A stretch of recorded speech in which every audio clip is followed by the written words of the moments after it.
Hello viewers, yes, this is Ranjana ma'am and you are watching, yes, mine as well as your channel.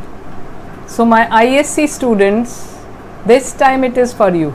You must be hoping na the ma'am is being bit partial towards ICSE. No, I assure you I'll be back within a day or two with ISC MCQ questions, the board specimen paper. So here I am. But yes, before we start, you know what's coming? If you have not subscribed to my channel up till now, please do. And don't forget to press the like button once you have viewed this video. So what are we waiting for? Let's start.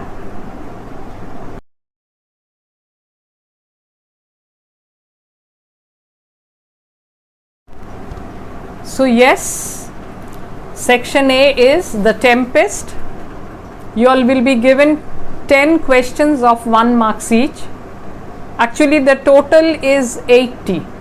So the first part, Section A, the Tempest, you are given 1 question and then 4 options. One of them is the correct one. So 1 marks if you score correctly. If you answer correctly, you score 1. So there are 10 and then there will be different questions coming up, and in this way there will be 80 marks well divided. So what is Ferdinand doing at the beginning of Act 3 Scene 1? This is your first question. And what are the options? Cursing Prospero, gathering wood, crying, plotting to escape.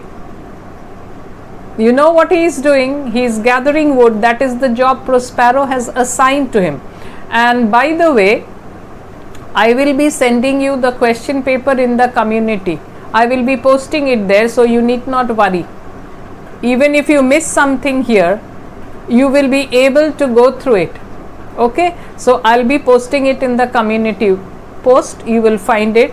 You'll find the whole question paper there. So those of you who don't have access to the question paper, you need not worry.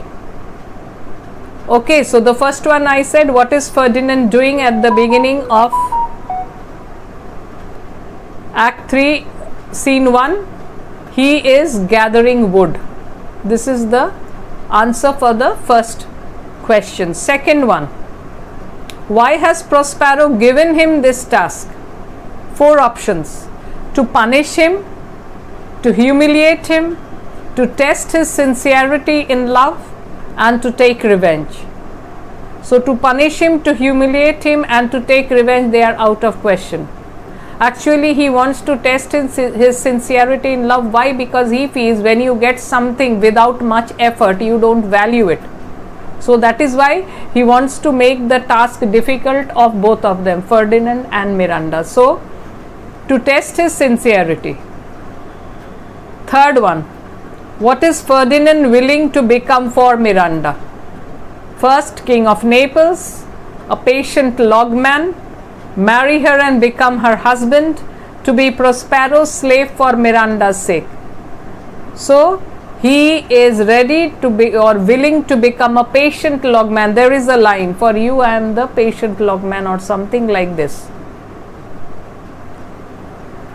Fourth one, what does Ferdinand pray should happen if he speaks false? That means he wants to show that he is sincere in what he is saying. So if he says false, what should happen? A blight will fall on him, the gods will be angry, his best aspirations may be inverted to mischief, Miranda will marry someone else. So the third one, his best aspirations may be inverted to mischief if he tells a lie or if he is speaking false. Ferdinand shares a Latin root word to describe Miranda in Act 3 Scene 1. Which word does he use? Admired. Sixth one, what does Stefano mean when he says that Caliban has drowned his tongue in sack? Act 3 Scene 2. So what does Stefano mean by this? He was drowned in a sack. He had drunk so much that he could not speak. He was lost in thought. None of the above. No, by this, Stephano means to say that Caliban had drunk so much that he could not speak. He had drunk a lot, and this was for the first time he was tasting something, and that also the royal wine. So, he could not speak. Which aspect of Caliban's nature is revealed through his words? Bite him to death, I pray thee. Bite him to death, I pray thee. Caliban had told Stephano. So, what does this reveal about Caliban's nature? So, the options are savagery, uncivilized, roughness, all of the above. Yes, all of the above, because yes, this shows savagery, this shows uncivilized, this shows roughness. So, all of the above is the correct answer. Why does Gonzalo say, I must rest me in Act 3, Scene 3? Why? One, he is feeling sleepy. He does not want to go with Antonio and Sebastian, and again it is written Antonio, that's a wrong one, that's an error. And he is exhausted. He wants some time to look around the island. So which one? See, he does not want to go with Antonio, Sebastian. This is ruled out. He wants some time to look around the island is ruled out. He is feeling sleepy and he is exhausted. So, he is feeling sleepy also is very close. And he is exhausted. Obviously, he is tired. That is why he needs to rest. To whom is Alonso referring in Act 3, Scene 3 when he says he is drowned? To whom is Alonso referring in Act 3, Scene 3 when he says he is drowned? Prospero, number 1. Ferdinand, number 2. Adrian, number 3. Number 4, Francisco. Obviously, when he says he is drowned, he means Ferdinand, his son, the crown prince. What do Antonio and Sebastian talk about while Alonso is resting in Act 3, Scene 3? What do these two speak about? About abandoning the king's party, number 1. About making another attempt to murder Alonso.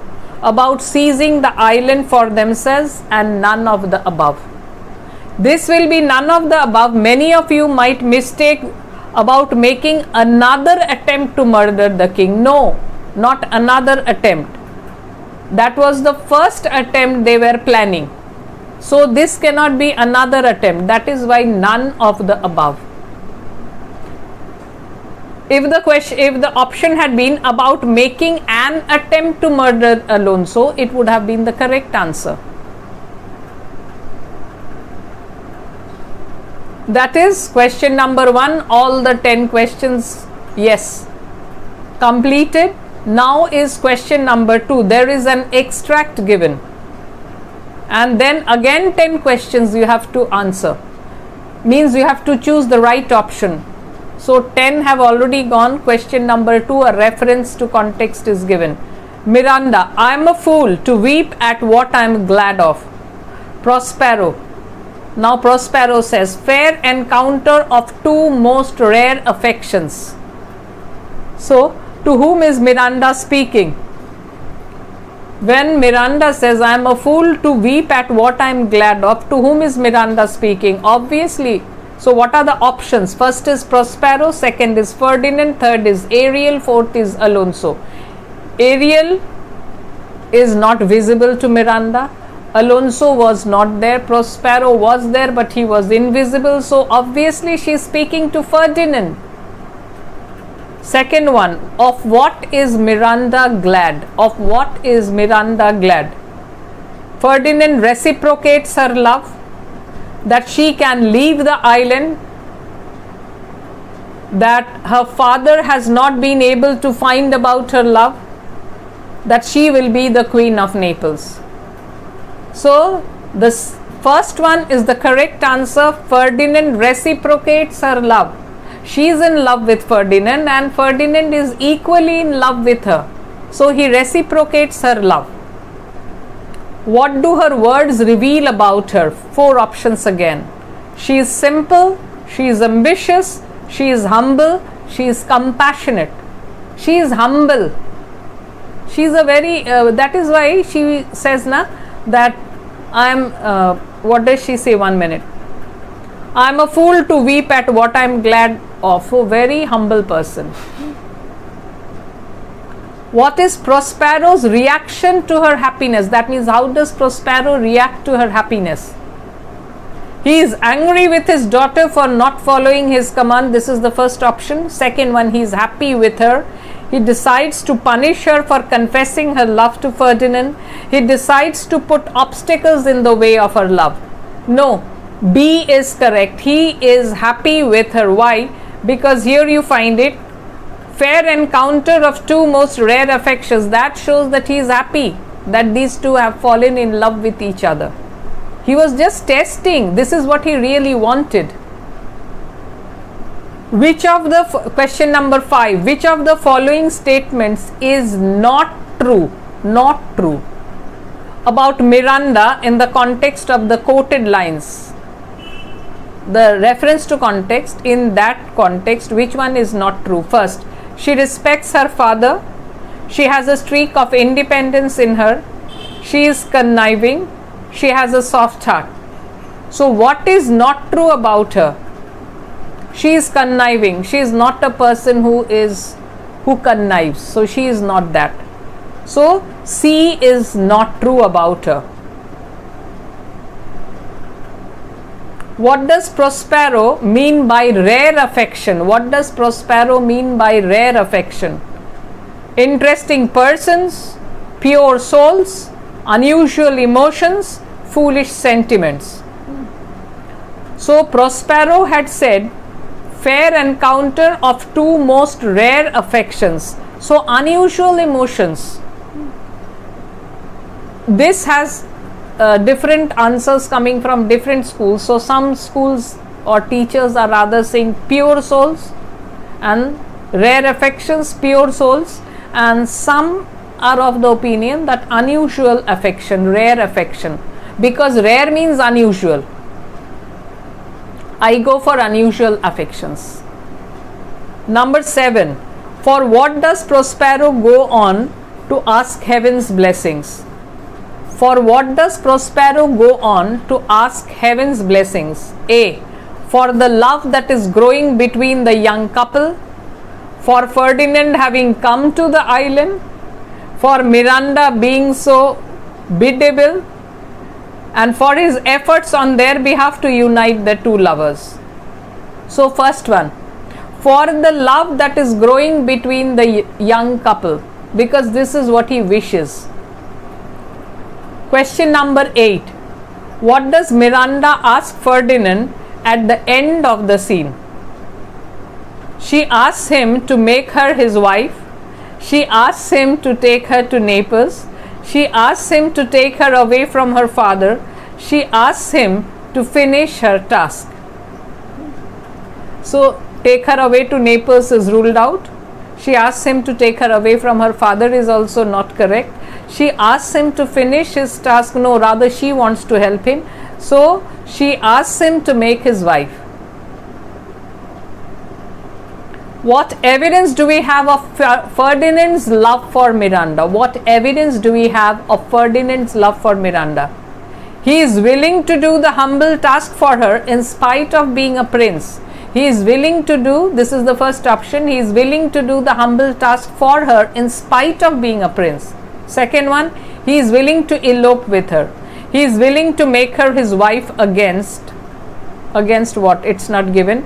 And he shows the courage to fight Prospero for Miranda's sake. No, the first one. He is willing to do the humble task of carrying the logs and piling them in spite of being a prince.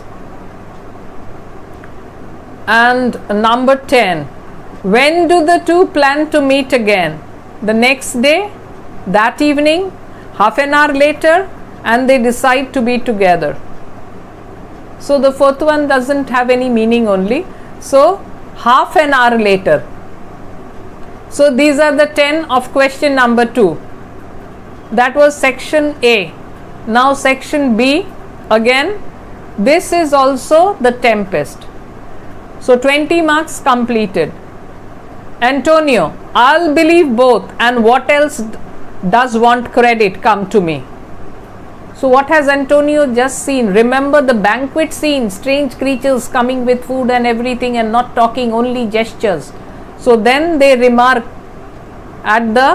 with amazement at these creatures. So now Antonio says this. So what has Antonio just seen? 1. Ariel singing a song. Ariel in the shape of a sea nymph. Strange shapes bringing in a banquet, and the fact that their clothes are fresh even after the shipwreck. So the third, or C, is the correct option. Strange shapes bringing in the banquet. I just told you. What is Antonio's attitude in these lines? 1. Pleasure, fear, surprise, skepticism. So what is Antonio's attitude in these lines?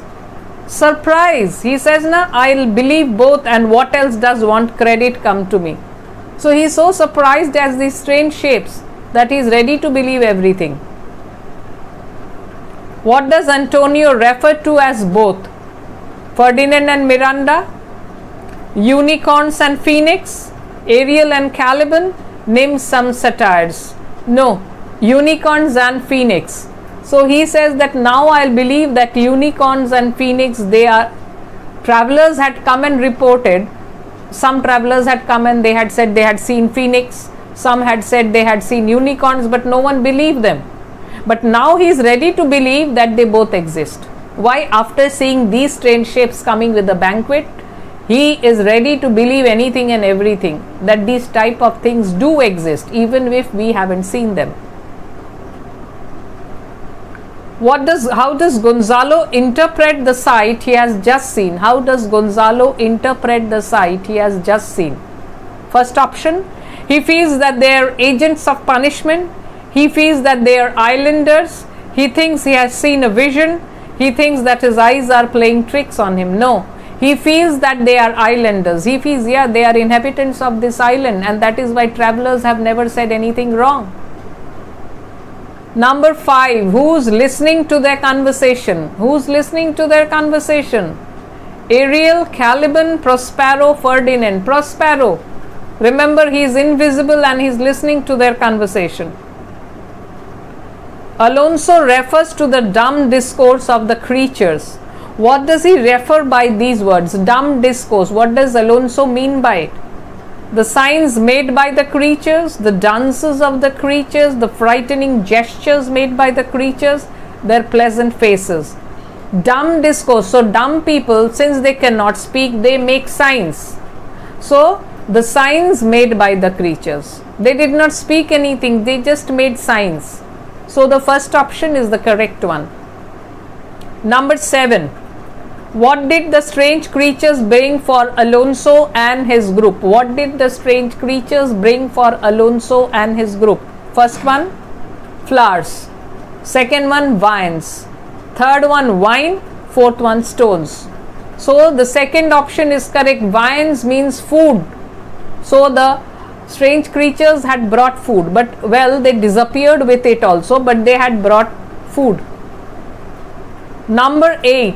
Why does Gonzalo say that Alonso need not fear? Why does Gonzalo say that Alonso need not fear? First option, in their youth they had heard strange tales of strange people. There are many kinds of people inhabiting the earth. Since the island is a strange place, they should expect strange things here, and none of the above. In their youth they had heard tales of strange people, so he need not fear. They may be just be islanders, you don't need to fear, because yes, they had heard tales of strange people. Number 9. Why can't the king and his group eat the food brought in? Why can't the king and his group eat the food? First, they realize that the food is poisoned. First option. They find their hunger disappearing. Suddenly the food vanishes. Third one. Fourth one, they are warned against eating the food. Suddenly the food vanishes. C. C is the correct option. Yeah, they came with the food and then they disappeared with the food also. And the 10th one of this third question. What do you conclude about Gonzalo's nature from his interaction with the others in this scene? What do you conclude about Gonzalo's nature from his interaction with the others in the scene?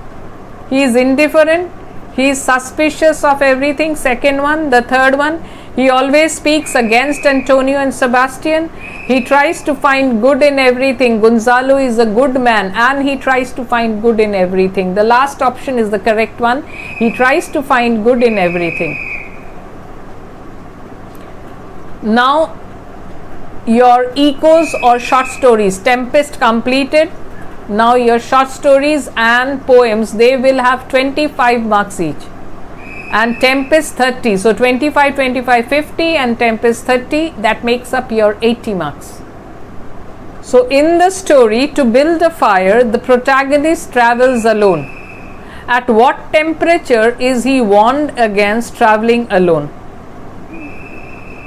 50 degree Fahrenheit below zero, he had been warned by that, remember that that person who had tried to give him good advice. So he had warned him 50 degrees Fahrenheit below zero, he should not travel alone. What are we told about Louisa Mallard, Mrs. Mallard, right at the beginning of the story? She is ambitious, she has a weak heart, she loves her husband dearly, she cannot tolerate noise.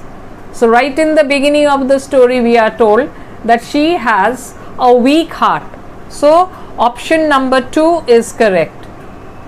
Question 3. What is the term used for the man in the story to build a fire? First one, novice. Second one, outsider. Third one, intruder. Fourth one, Chekako. So the last one, D, Chekako. Question number 4. What is the breed of the dog which accompanies the man? There are 4 options: wolf, husky, Great Dane and Alsatian. Wolf dog. It has been said wolf dog. So first option is the correct one. Number 5.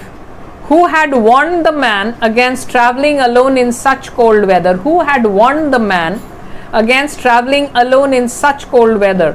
Number 1, his mates. Second option, another traveler. Third one, the old timer at Sulphur Creek. And fourth, his dog. How can his dog warn him? So the old timer at Sulphur Creek, he had given him all good advice. Don't travel alone. What is Jack London's attitude to the Alaskan wilderness in the short story To Build a Fire? So his attitude towards Alaskan wilderness: first one, horror. Second one, fear. Third one, wonder. Fourth one, respect. So fear or horror are very close, because the cold atmosphere, someone is getting frozen, rather it should be horror, because just think of the man in the end, he is so panic stricken when he realizes that he is becoming numb, and finally he agrees. In the short story, number 7, in the short story, The Story of an Hour, what is Mrs. Mallard's immediate reaction to the news of her husband's death? Immediate reaction. She just stared. She went to her room. She cried. She refused to believe it. No, is the third one. She cried in her sister's arm. That is the immediate reaction. And after that, she goes to her room. Question number 8. In the short story, The Story of an Hour, how was the news of her husband's death broken to Mrs. Mallard? First, it was read out from the newspaper. Second, in a straightforward manner. Third, gently and with great care. Fourth, in a roundabout manner. So see, gently and with great care. The husband's friend, Richards, and her sister, they took all care and in a very gentle manner told her about the death of Brentley Mallard in a railroad accident. Number 9. How many characters are there in the short story, The Story of an Hour? 1, 2, 3, 4. 4 characters. Brentley Mallard, he returns in the end. Richards, his friend, Josephine, and Mrs. Louisa Mallard. So there are 4 people in the story. Mrs. Mallard, in the short story, The Story of an Hour, spreads her arms out. Why does she do so? 4 options. To keep her balance, to welcome her future, to enjoy the cool breeze, to express her love for her husband.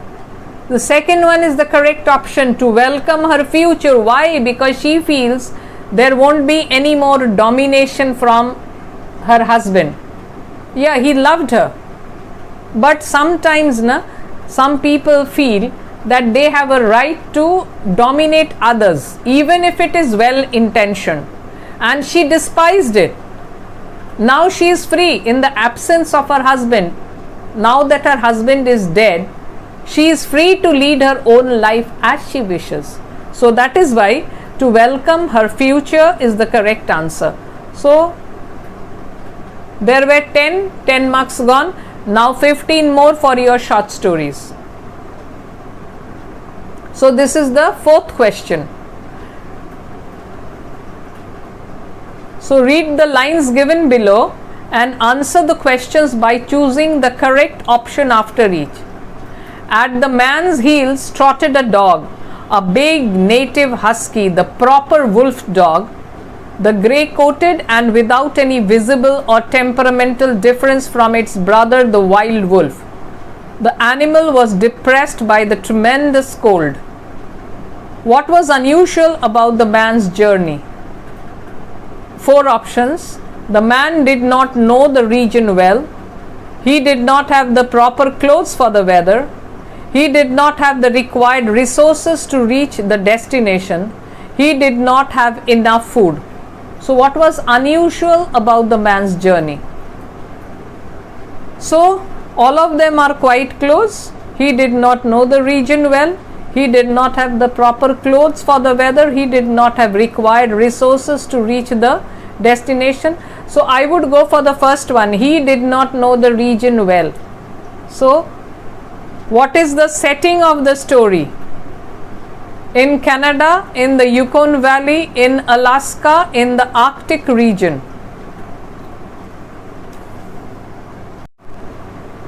So in Canada, of course, but since in the Yukon Valley is given, that is the most appropriate answer, in the Yukon territory. So the second option is the correct one, in the Yukon Valley. Third one. What do you conclude about the relation between the man and the dog? There was a close bond between the two. The dog was merely the toil slave of the man. The dog was too wild to be tamed. The man completely ignored the dog. So the second option is the correct one. The dog was too wild to be the dog was merely the toil slave of the man. So there was no bond that, oh, he is a good master and this is a faithful dog, nothing like that. So the dog was just the toil slave of the man. The man treated the dog very badly, in a very cruel manner. So the second option is the correct one. Question number 4. What was the dog's instinctive response to the tremendous cold? The dog was used to the cold and enjoyed it. The dog's instinct told it was no time for traveling. The dog expected the man to keep them both warm. The dog was indifferent to the surroundings. No, the dog's instinct told that it was no time for traveling. Fifth one. In what way was the dog protected against the cold? In what way was the dog protected against the cold? So which are the options? It did not feel the cold. It had a thick fur coat. It was used to the cold regions. The man was there to protect it. No. It had a thick coat of fur. It had a thick coat of fur. Next one. In what way did the dog come in useful to the man at one point in the journey? At one point in the journey, the man found the dog useful. Which are the four options? It helped him to build the fire. It offered him silent companionship. It was made to go ahead to ascertain whether the dangerous spots were, and it gave the man warmth when the man became numb because of the cold. So C is the correct option. It was made to go ahead to ascertain where the dangerous spots were. Yeah, he made the dog go forward to see where the dangerous spots were. So C is the correct option. Question number 7. The man laughs off the advice given to him by the old timer. Remember the old timer at the Sulphur Creek. Which attribute of his character does this showcase? He is able to appreciate humor. He does not have the intelligence to understand. He is arrogant and too confident of himself to pay heed to others. And the fourth one, he is not a good listener. So the third one, he is arrogant and too confident, rather what we call overconfident of himself to pay heed to others. Later he regretted it. When his death was near, he regretted it. He felt if only he had listened. What did the dog do while the man had his lunch? It kept watching the man. It yearned for food. It burrowed in the snow. It kept looking in the direction of the camp. So in the book it was given that it was enjoying the fire while the man had his lunch, but that option is not there. So it kept watching the man, what the man was doing. It wanted to burrow in the sand, but it was not doing that. It wanted to burrow in the snow, So rather it kept watching the man would be the better one. Why did the man have to build a fire before having his lunch? 1. He wanted to eat his food in comfort. He had to thaw himself out. He felt the fire would dispel the cold. Old timer had told him to do so. No, remember his hands and feet, they had got frozen. So he needed to thaw himself out. The second option. Question number 10. What is the theme of this story? The ignorance of man, the overconfidence of man, the conflict between man and nature as an enemy of man. The ignorance of man, see, all of them are very close. The overconfidence of man, the conflict between man and nature. Nature is quite harsh in this place. So the conflict between man and nature as an enemy of man. So what is the theme of this story? So all of them are very close. But this man, whatever happens to him is on account of his overconfidence. So the overconfidence of this man brings about his ruin. The others reach the Sulphur Creek, they reach the camp in time. Why couldn't he? Because of his overconfidence. He did not go along with them. Rather, he wanted to pick some logs and then return. And he didn't know the region well. So it was his overconfidence. Now the fifth section, here you have 5 questions. Fill in the missing information from the story of an hour. So this means you need to study the chapter so well that you can fill in the blanks. First one, Mrs. Mallard was informed of her husband's death by 4 people. Josephine or Josephine as you want to pronounce it, Richards, the newspapers, neighbors. So was informed of her husband's death by her sister Josephine, and Richard had heard it and come home and reported it, and Josephine told this. The news of her husband's death was broken gently to her because she loved her husband dearly. She had a weak heart. They wanted to protect her. They didn't want her to faint. So she had a weak heart. We are told in the beginning only. That is why they broke the news to her gently. Question 3. Upon hearing the news, Louise Mallard, what did she do? Dash.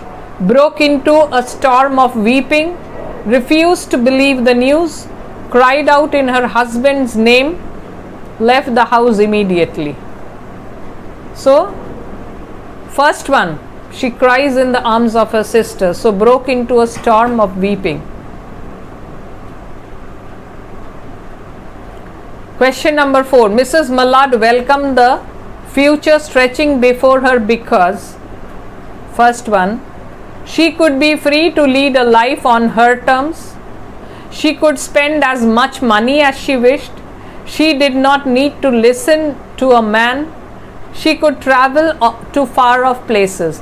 The first one is the correct one. She could be free to lead a life of her own. So, though her husband was gentle and caring and also loving, she resented his dominating her, even if it was with a good intention. So, now that he is gone, she would be able to live life on her own terms. So, she could be free to lead a life on her terms. Number 5. At the end of the story, the reader dash understands Louise Mallard's state of mind, feels sorry for Louise Mallard, empathizes with her longing for independence, all of the above. All of the above. Yes, the reader understands her state of mind, feels sorry for her, that when she had just started thinking that she is free, her husband returns home again. So, and empathizes with her longing for independence. So, all of the above. I would go for all of the above. So, now your short story section is complete. So, 30 and 25 marks, 55 marks already done. Now, the last 25, this is the last phase. Poetry, the reverie, poetry. Choose the correct option after each question. First one. In the poem Crossing the Bar, which voyage is the poet referring to? Which voyage is the poet referring to? The voyage from life to death, the voyage from known to the unknown, the voyage of self-discovery, the voyage of adventure. The voyage from life to death. Crossing the bar is life to death. Second one. Which childhood memory is the poet reminded of when he sees the bent birches in the poem Birches? Which childhood memory? 1. Playing in the open countryside, swinging on the birch branches, simple games of rural children, and playing hide and seek with his playing hide and seek in his childhood. So the second option, swinging on the birch branches. So this is the correct option. What does the word coppice mean in the first line of the poem The Darkling Thrush? A dense forest, shrubs and bushes in the countryside, an area of woodland and trees. So an area of woodland. Third one, question number 4. In the poem Birches, what does the swinging symbolize? The desire for radical political changes, the desire to change society, the desire to escape reality, the alteration of hope and despair. So the third one, the desire to escape reality. Number 5. In the poem Birches, what happens to the branches when they are bent too far? They break, they snap, they remain bent, they grow in another direction. No, they don't break or snap. They remain bent. They don't get back to its normal position, they remain bent. What does clear call refer to in the poem Crossing the Bar? The call of friends, the call of life, the call of duty, the call of death. The call of death. The last option, D.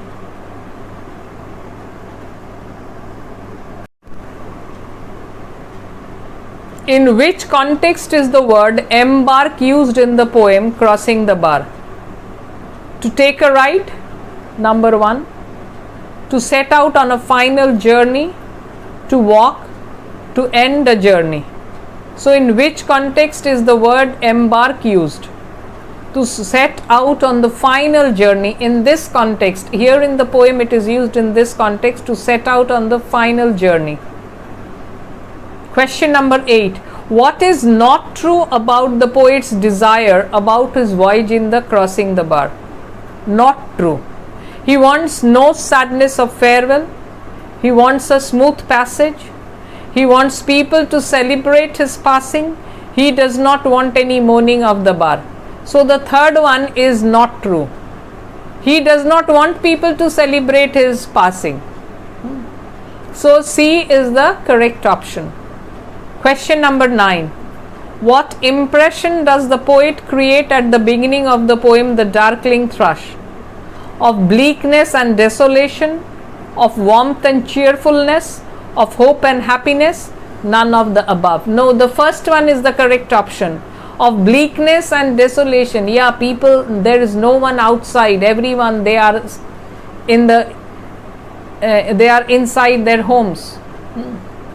So of bleakness and desolation. Question number 10. Why had people sought their household fires in the poem The Darkling Thrush? 4 options. First one, the cold, forbidding atmosphere drove them inside. They sought the warmth and fellowship of their fellow men. Their household fires were their only source of hope and sustenance, and all of the above. So the most close one would be the cold, forbidding atmosphere drove them inside. Yes, the first one.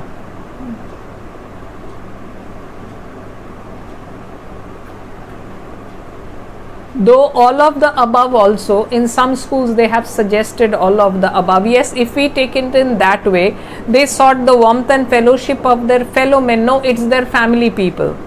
And their household fires were their only source of hope and sustenance, and all of the above.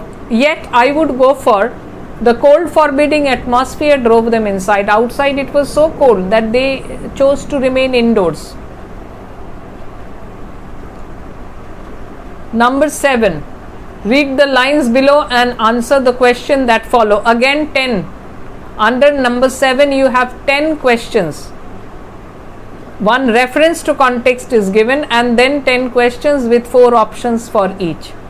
An aged thrush, frail, gaunt and small, in blast beruffled plume, had chosen thus to fling his soul upon the growing gloom. So this is the extract given, and there are 10 questions. What was the poet doing when he heard the thrush? He was walking in the woods. He was leaning on a coppice gate. He was looking at the winter sky.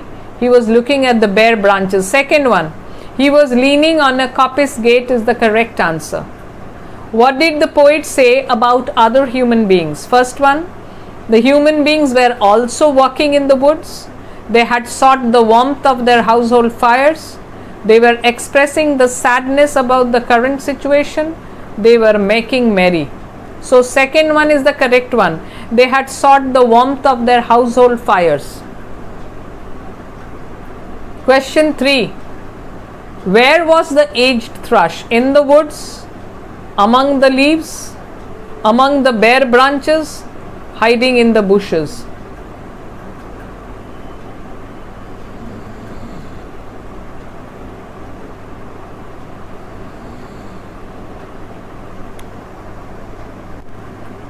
So the 4 options are in the woods, among the leaves, among the bare branches, and hiding in the bushes. So among the bare branches, remember there cannot be any leaves. It was very cold and snow everywhere. So among the bare branches. Which words does the poet use to describe the bird's song? A plaintive lament, happiness unbounded, full-hearted even song, and a dirge. So C is the correct answer, full-hearted even song. Question number 5. How does the tone of the poem change with reference to the bird? From sadness to happiness, from negativity to positivity, from despondency to hope, and there is no change. So, the most appropriate, three of them are very close, but the most appropriate would be that in the beginning we find he was quite in a state of desolation, hopelessness, from despondency to hope. What does the growing gloom symbolize? Feeling of sadness, first option. Second is the feeling of despair. Second is a sense of growing sense of optimism. And fourth is a feeling of concern. So gloom is always symbolic of sadness or despair. So one of them, the feeling of sadness, the feeling of despair. So rather the feeling of despair is more appropriate. What is meant by blast beruffled? Blasted by the wind, distressed by the blast, disturbed by the wind, and none of the above. Disturbed by the wind. Why was the poet surprised upon noticing the aged thrush? Why? Four options. First one, the whole area was deserted. It was too cold for anyone to be around. The thrush was too old and frail to be out in such weather, and all of the above. So yes, the whole area was deserted is correct. It was too old for anyone to be around is correct. The thrush was too old. So all of the above is more correct. What is the poet's reaction upon listening to the bird's song? 1. Happiness, surprise and wonder, gloominess, indifference. Surprise and wonder, because he feels out what is it that has made the bird sing in this way. So maybe something the bird knows and I do not know. So surprise and wonder. And number 10, why are the words chosen thus significant in the poem? So chosen thus, an aged thrush, frail, gaunt and small, in blast beruffled plume, had chosen thus to fling his soul upon the growing gloom. So the words chosen thus is significant because in spite of the gloom and despair, first option, the bird chooses to sing joyously. The bird seems to believe that all is not lost. Through these words, the poet seems to say that there is hope amidst gloom, and all of the above. Yes, all of the above. All of them are correct. So now only 5 marks remain. Given below are sentences from the poem Crossing the Bar. Fill in the gaps in the sentences from the options given after each. First one, sunset and dash. Darkness, sleep, call of death, evening star. So sunset and evening star is the correct option. Second one, and one dash for me. So opportunity, clear call, more night, more voyage. So and one clear call for me. So this means you have to remember the poem very well, then only you can fill in. No guesswork. When I dash to sea, 3 options. When I set out for, when I put out, when I travel, when I go out. So when I put out to sea, set out for is completely ruled out. For and to, two prepositions wouldn't come one after the other. So when I put out to sea, question number 3. Question number 4, too full for, and then there is the blank. Any sound, sound and foam, any disturbance, crashing waves. So the line is too full for sound and foam. And the last one, which makes up your 80, the last one, the 5th question of this section, twilight and dash. Shadow, sadness, evening bell, the noises of people. So twilight and evening bell. Evening bell is the correct answer, and that makes up your 80 marks. So go through the questions very well. You are not going to get these questions only, but similar ones, or maybe the language will be a bit changed. But if you read the story, the poem as well as the Tempest very well, see, your work is very easy. You have to study well. And if you study well, scoring 80 is not a problem. Whereas when you have to write, there may be grammatical mistakes and all that, where you lose your marks. Here it is ruled out. Here only if you study well, you can score very good marks. You can score 80, yes, why not 80? So please go through the MCQs. These are not the only ones, there will be many more. What I suggest is go through each and every line. Your syllabus is the reduced one, and especially you will have MCQ in your first sem. So go through the syllabus of the first sem very well and target that full 80. God knows whether you will have your second sem or the real boards, you will have it or not. No one knows. This year also they had expected and nothing really happened. So if you score full marks here, you are one step ahead. You are at an advantage. So anyway, I have solved the 80 for you. And yes, some of them your teachers might disagree. They are free to have their opinions. I gave my opinion. So bye for the time being, and yes, don't forget to subscribe. Have a happy time.